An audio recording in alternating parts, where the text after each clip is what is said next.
Saudara-saudari terkasih dalam Kristus, hari ini Kamis 3 Maret 2022 merupakan Kamis sesudah Rabu Abu. Bacaan dibawakan oleh Natasha Brenda, Mazmur dilantunkan oleh Lydia Hanafi, dan renungan ditulis oleh Maria Monica. Selamat menekuni Sabda Allah. Marilah kita semakin mengasihi, semakin peduli, dan bersaksi.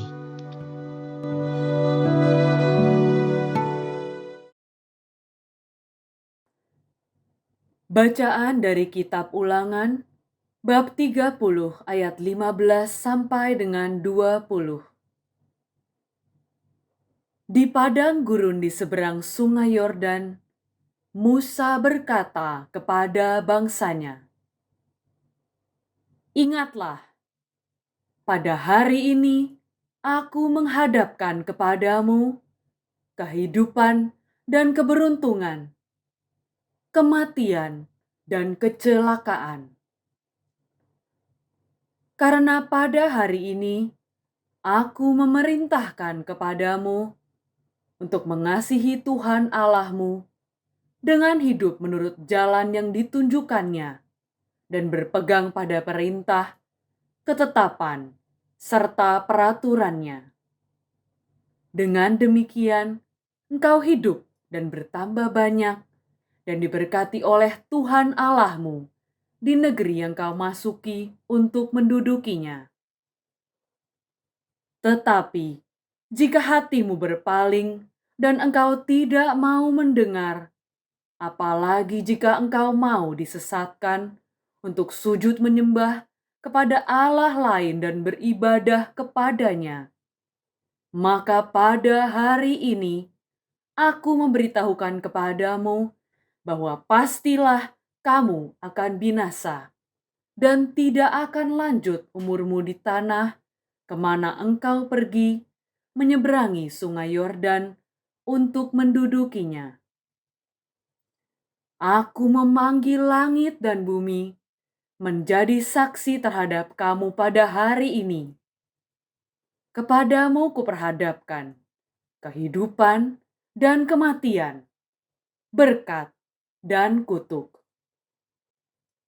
Pilihlah kehidupan, supaya engkau tidak mati, baik engkau maupun keturunanmu, yaitu dengan mengasihi Tuhan Allahmu, mendengarkan suaranya, dan berpaut padanya.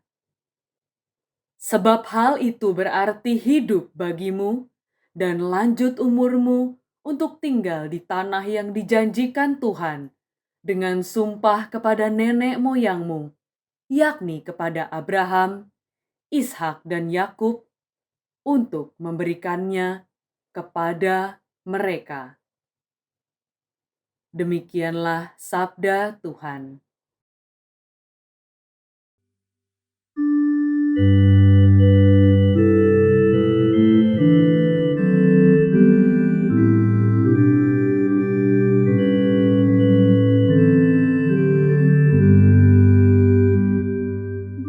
Berbahagialah orang yang menaruh kepercayaan pada Tuhan. Berbahagialah orang yang tidak berjalan menurut nasihat orang fasik, yang tidak berdiri di jalan orang berdosa, dan yang tidak duduk dalam kumpulan kaum pencemooh. Tetapi yang kesukaannya ialah hukum Tuhan, dan siang malam merenungkannya. Berbahagialah orang yang menaruh kepercayaan pada Tuhan. Ia seperti pohon yang ditanam di tepi aliran air, yang menghasilkan menghasilkan buah pada musimnya, dan daunnya tak pernah layu. Apa saja yang diperbuatnya berhasil. Berbahagialah orang yang menaruh kepercayaan pada Tuhan. Bukan demikianlah orang-orang fasik. Mereka seperti sekam yang ditiup angin. Sebab Tuhan mengenal jalan orang benar, tetapi jalan orang fasik menuju kebinasaan. Berbahagialah orang yang menaruh kepercayaan pada Tuhan.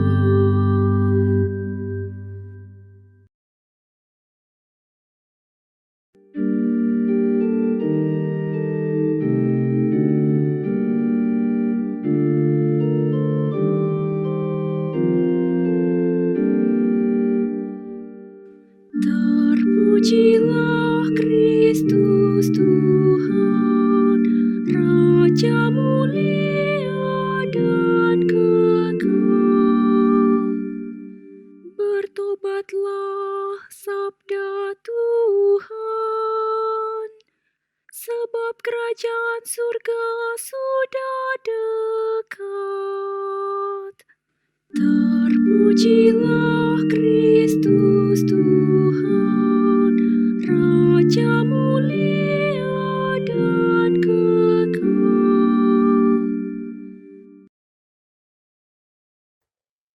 Inilah Injil suci menurut Lukas, bab 9 ayat 22 sampai dengan 25. Sekali peristiwa, Yesus berkata kepada murid-muridnya bahwa Anak Manusia harus menanggung banyak penderitaan dan ditolak oleh tua-tua, imam-imam kepala, dan ahli-ahli Taurat, lalu dibunuh, tetapi dibangkitkan pada hari ketiga. Katanya kepada mereka semua, "Setiap orang yang mau mengikut aku harus menyangkal dirinya, memikul salibnya setiap hari, dan mengikut aku. Karena barang siapa mau menyelamatkan nyawanya, ia akan kehilangan nyawanya. Tetapi barang siapa kehilangan nyawanya karena aku, ia akan menyelamatkannya. Apa gunanya seorang memperoleh seluruh dunia, tetapi ia membinasakan atau merugikan dirinya sendiri?" Demikianlah sabda Tuhan.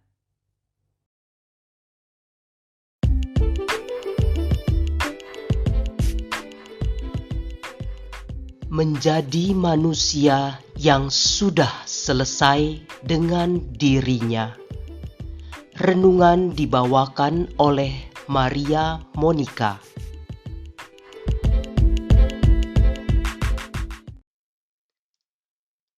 Ungkapan bahwa seorang pemimpin idealnya adalah seorang yang sudah selesai dengan dirinya sering kita dengar, terutama sebagai salah satu kriteria pemimpin yang baik. Saya tidak tahu apa makna sudah selesai dengan diri seseorang itu sesungguhnya. Kita perlu bertanya, sudah selesai dalam hal apa? Materi, ketenaran, kekuasaan, dan masih banyak lagi keterikatan pada hal-hal yang bersifat duniawi. Benarkah ada orang yang bisa melepaskan itu semua sehingga bisa dibilang sudah selesai. Ibu, Bapak, rekan muda, serta rekan seperjalanan yang dikasihi Tuhan, kita baru saja memasuki masa Prapaskah, masa retret agung kita. Kita semua dipanggil untuk memanfaatkan saat ini, mengolah batin, rasa, dan karsa untuk mengorientasikan ulang arah hidup kita agar tidak tersesat semakin jauh. Pada bacaan pertama hari ini, Musa mengingatkan bangsanya untuk mengasihi Tuhan dan mengikuti jalan yang ditunjukkan olehnya. Itulah cara kita memilih kehidupan. Secara spesifik, Yesus Kristus Tuhan kita menyempurnakannya dengan perintah kasih yang telah dilakoninya sendiri lewat jalan salib. Secara sepintas, bisa saja kita menilainya. Wah, makin berat ya. Jika dahulu umat Israel disuruh menaati sejumlah aturan-aturan, kini perintah Yesus terkesan sederhana, tapi sebenarnya tidak mudah, yaitu menyangkal diri, memikul salib, dan mengikuti Yesus. Perintah ini tidak bisa dikuantifikasi karena lebih menekankan pada kualitas diri dalam menjalaninya.